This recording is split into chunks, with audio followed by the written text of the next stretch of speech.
Ես ասացի, հիմա եթե մենք նորից խոսենք, նույնը պետք է կրկնենք,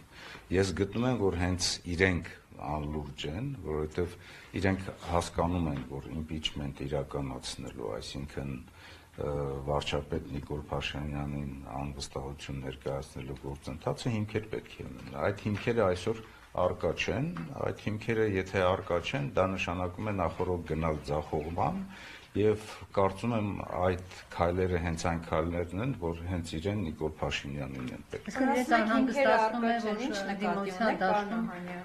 հիմքերը առկա չեն, ես նկատի ունեմ հաշվարկների արդյունքում impeachment նախաձեռնելու համար համապատասխան ձայներ, 36 ձայն, գիտեք, որ Հայաստան խմբակցությունը 28 պատգամավորներ են եւ այդ 28 պատգամավորները արտահայտել են իրենց կարծիքը, եթե այդ մնացած